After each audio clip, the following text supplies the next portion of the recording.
Welcome back to Film Study Podcast with Lexi. We are going to predict and preview with Joretta. We're going to predict and preview episode 605 entitled Trust Issues. And it's after having some issues with a new game strategy on the field, Spencer diverts his attention to helping a South Crenshaw High School player who has been struggling with his own issues. A surprise visit by Olivia's BFF Ashley causes some tension between Olivia and Spencer.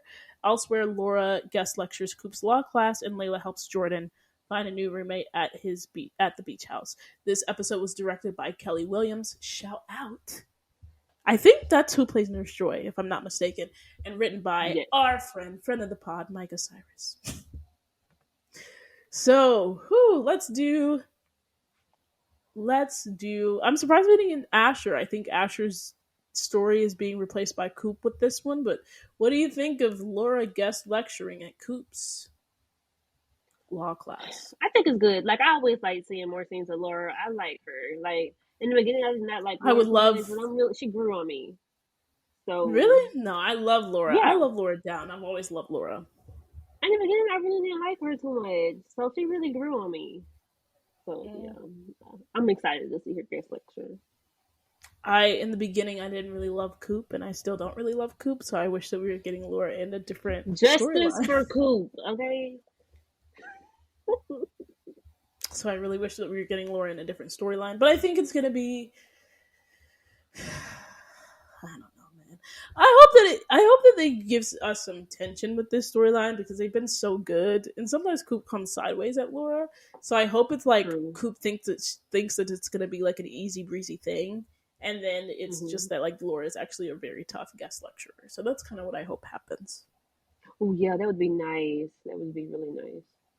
I hope it's not this thing where they try to do it again, because remember, her law professor, I don't even think it would be the same professor, because it should be a different class after 2 years, or after a year and 15 months, but that her professor was being she thought that her professor was being racist, and so Laura was coming to observe the class. Do you remember that? So I hope it's not that, in that vein, where Laura is helping, right, the professor be less racist. I hope it's that, it's actually just... Like, I hope she's really challenging Coop, making Coop think about, like, what do you truly know about the law when you talk about it all the time? Please, that's what I want. So we agree. Let's go to Layla helping Jordan find a new roommate at the beach house. Yeah, I think it's going to be funny. I think this is going to be the comedy story of the episode. Like, we're just going to get a fun, lighthearted story, a break from the drama for the two of them for this season. Yeah, I don't know who the eventual roommate will be. Maybe he won't get a roommate. Maybe that leaves the door open. I know she said that she doesn't want to move in. Is that going to change?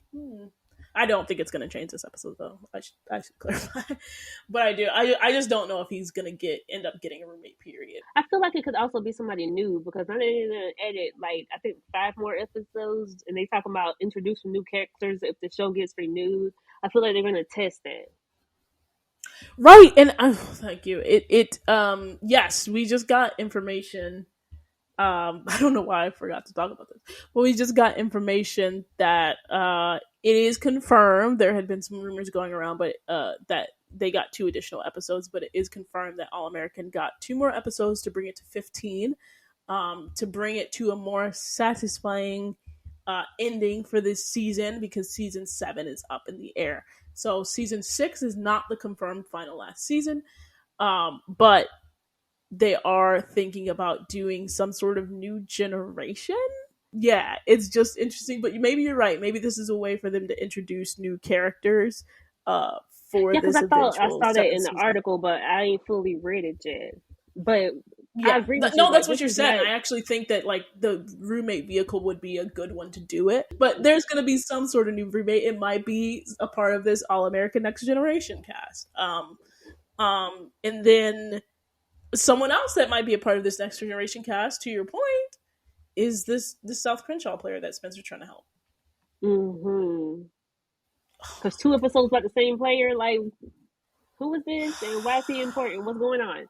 So, like, no, when I just said this, I just made my own self mad, Because they're really never getting rid of that Crenshaw set. It's not going anywhere for Crenshaw. If they get their way, they're really not getting rid of that Crenshaw set. Wow. I just made myself sad.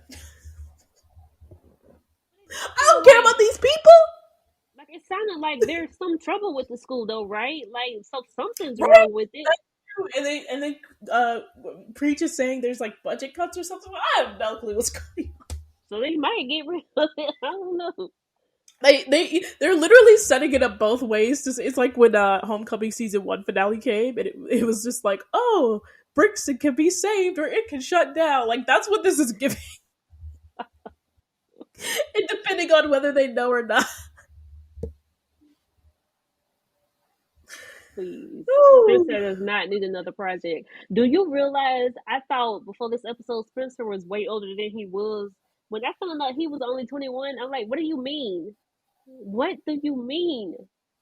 Oh, no, I think I knew that was his age. Like, he's doing all of this stuff, saving all of these causes, like Simone, and he's so young. Like Simone? When did he save Simone? No, I'm saying like he's saving all the stuff like Simone does at Brixton. Right. Only he started it because he was doing it since high school. Exactly. Yeah. Yeah.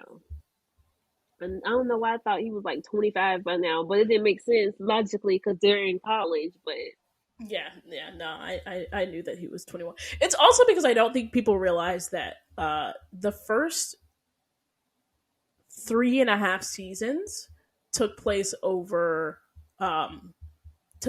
like 1 year. Like, we were going very slow. The first season was second half of junior year. No, sorry. The first season was like in the middle of the first half of junior year. The second season was all the rest of the junior year after winter break. And then the third season was the first half of senior year, just the first half.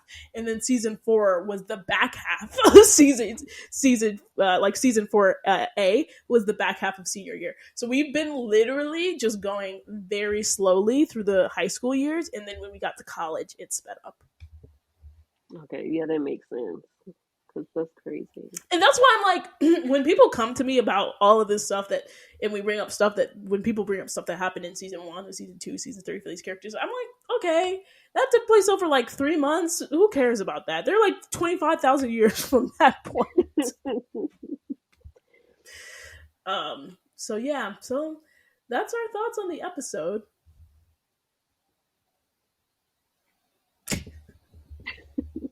And that's our thoughts on predictions for 605 and beyond. But I'm interested to see what these cushion episodes do. It's gonna be good to see what happens next. So I'm very intrigued by this. I'm just very intrigued to see what they do with the additional episodes, because I just don't, as a writer, and you know what, I'm not on a network, I'm not writing on a show currently, so I'm not living that life as an actual WGA member or anything like that. But I'm just so curious to see. I just don't see how anything could materially change for the story using these cushions. Unless they did one filler episode for Coach Montez, and then they asked for an additional episode to get back to the actual story. Like, that would make sense, but then there's an extra episode that doesn't make sense. I think that they've just been handling the Coach Montez episode, and that we're just not going to see him, and we're just going to see him in pictures. Have you been noticing they're panning to the pictures? Yeah, the lingering pictures. Yeah, so I don't even think they're going to explain it. I think they're just going to continue to pan to the pictures. Okay, that's what it is. I don't know if you can hear that. No. So yeah, I don't know if they're actually going to address it in the show, but here's what I could see. I could see them spending time doing things like more of like a backdoor pilot, like they did with Homecoming, where it's not much of the All-American cast, but it's 2 to 3 people. So they had Spencer, Jordan, and Liv in the original backdoor of Homecoming to introduce this next generation. But also, I don't know if I would care to see that either, because again, I don't care about these new people that would come. I would rather give the due to the people who have been a part of this story, and maybe that's what they're doing, but I would just rather give the due to the people that have been a part of this story for a while. And hey, the writers are professionals for a reason, so we'll see what they do in the episodes. We'll see how it lands. But I also think the downstream effects of that, and if that'll change anything for this finale that they've already written, I'm also curious to see. I would just love, basically what I'm saying is, I would love a documentary on this season to see, what was the ending supposed to be mapped out in the writer's room, and as it shut down, what was that, and how are these 2 episodes going to change all that? Yeah, that would be great. This was a nice little fun talk. Thank you for having me. Yeah, of course. Thanks for being on. I love having you on. And honestly, listen, God be working, because you were the perfect person to have on this episode because of the news that especially I think because of the news that we got with the changes to the season and all that stuff. But yeah, thanks for being on. Thanks for listening, audience, and stay tuned for the next episode.